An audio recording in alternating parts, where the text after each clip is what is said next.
Well, hello, everybody. Welcome all of you who are watching this, participating in our first lesson of the Transformed study. And we're going to just have a brief video. Much of the study is built around your conversation in your group.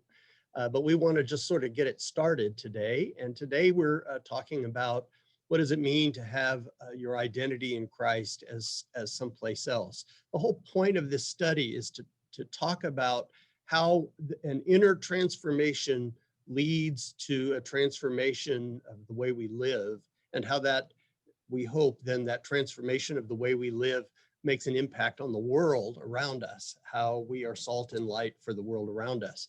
So we're starting appropriately with our insides. You know, how do we experience our own personal transformation? I'm here today with Amy Kelly, who is at our Gethsemane campus and does other duties as assigned all the time. She is in charge of our program ministries there and does such great work managing that. And Joseph Patty, who is on our youth ministry staff, student ministry staff. Sorry, I can't adopt the new language very well.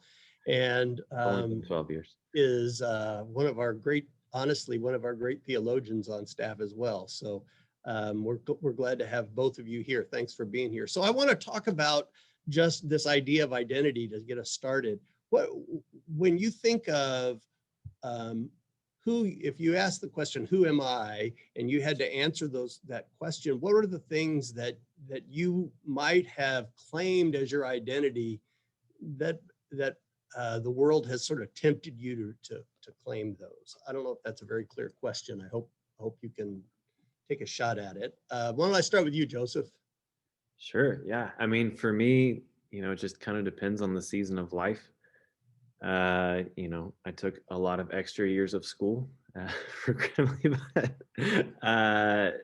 so a lot of times for me, academics was, how well am I doing in school, or a test, or the whatever social scene I've been a part of. Success in those, for me, a lot of times it comes down to performance.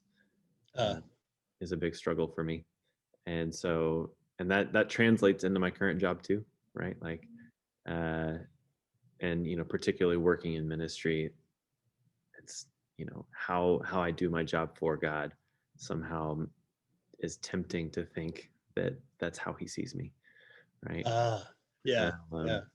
And so that's a big one where I wrestle still today, right? So yeah, those are probably I just played into that, saying Joseph is one of our smartest theologians. It's true. I'm suffering right now.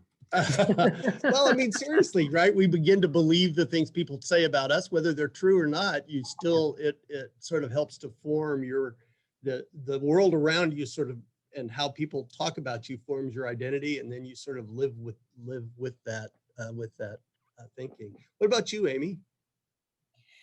For me, it's I would say mother. Oh. Being a mom, a lot of my identity is tied up in that. Being a sister, my dad likes to call me the stalwart.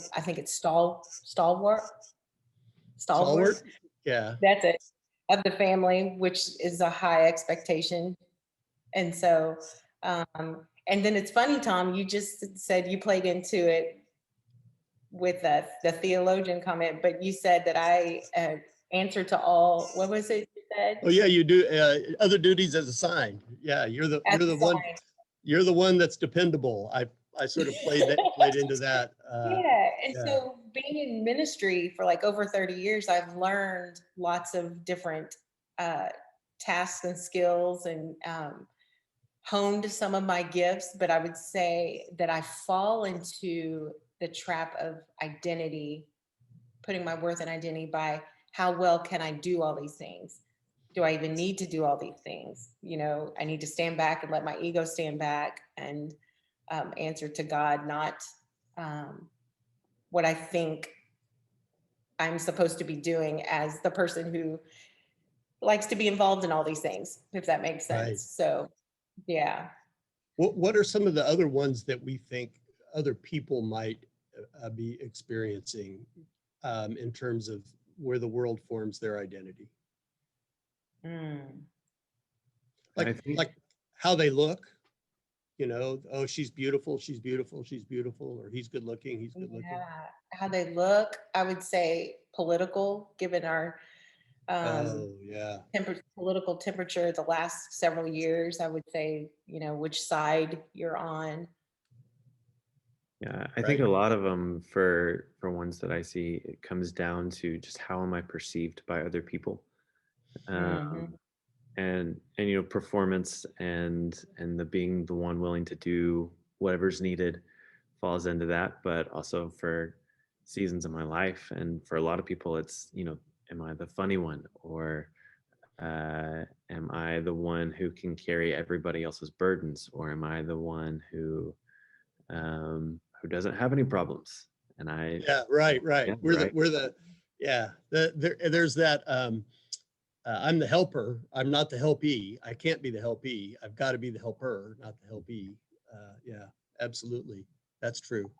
Wealth, I think for some people that's big, you know, that they are successful financially is a big piece of how they feel like they're perceived.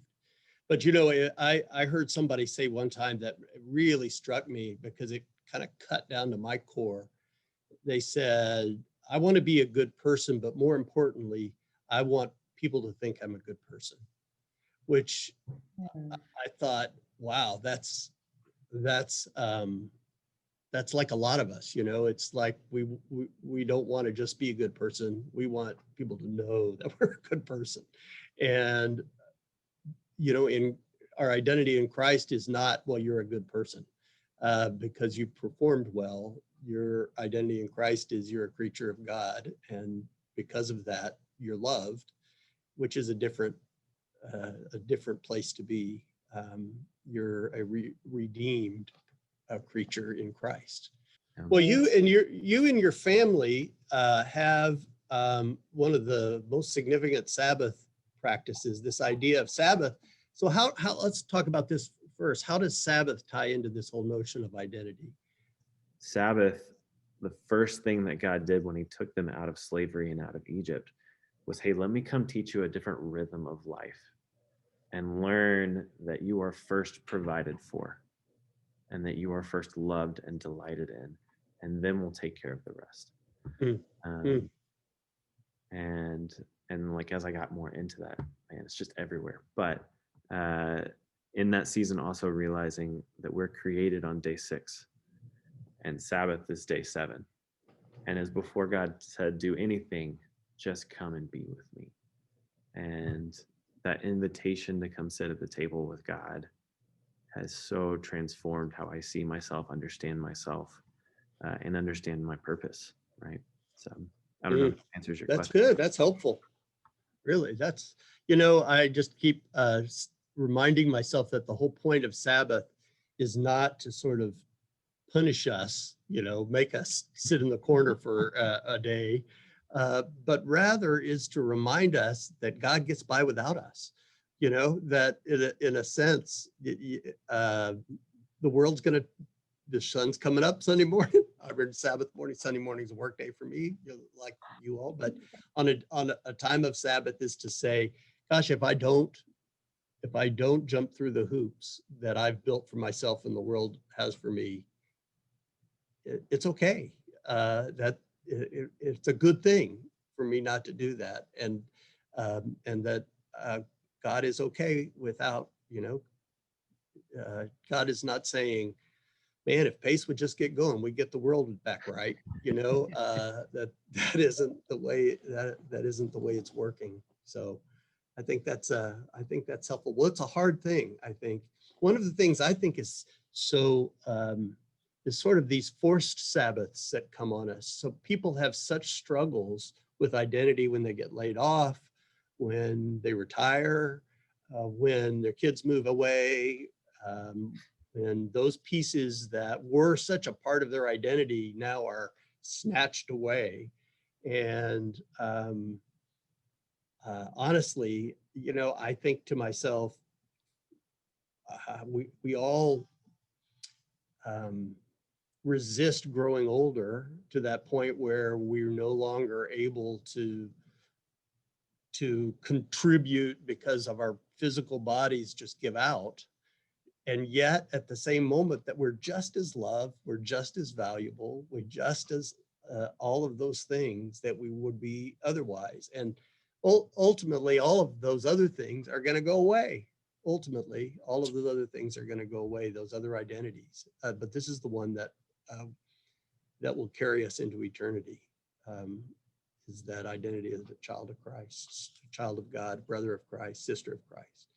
I think that's powerful. Well, if you were to just, do you have anything else you'd like to share with the gang before we call it? I would say if you're not able, like me, to just completely halt and have a whole day of Sabbath, I had to learn how to do that because I operated 100 miles an hour all the time. I actually spent a year of just listening. I talked less. I literally talked less. It was 2017. I talked less and I listened more and I prayed and meditated every day. And that's when I truly heard not what the world thought of me. I quieted that and was actually able to hear God. And so my Sabbath practice that helps me and works for me is I have 3 Sabbaths a day. And they're anywhere from 10 to 30 minutes. And I shut everything off and pray and meditate. I have to do them in bite-sized pieces, but it helps me slow down that train of wrapping my identity up in what the world to-do lists and those things are, and creating Yeah. that space to hear what God says to me. Yeah, it's hard because we are in a place, you know, if you go to Israel, you realize what it's really like to be in a culture where the community takes a Sabbath. When, you know, you go outside on Sunday and there is nobody there. You think to yourself, wow, this is crazy. And it is, so the Sabbath, the command of a Sabbath was a community command. It wasn't an individual's command. It was, okay, this community is going to do that. Well, we don't have that community command, so we have to create that within ourselves, as opposed to it being done as a whole community. And you know, you just have to figure out how to do it for yourself. I think that's right. Yeah. Well, I'm grateful to both of you guys, and for all the work you do for St. Luke's and for Gethsemane Church, and for the people whom we're called to serve, for our students. And I just pray God's blessings on you all and on all of you who are participating in this study. I hope you have a great conversation today, and we'll see you next week.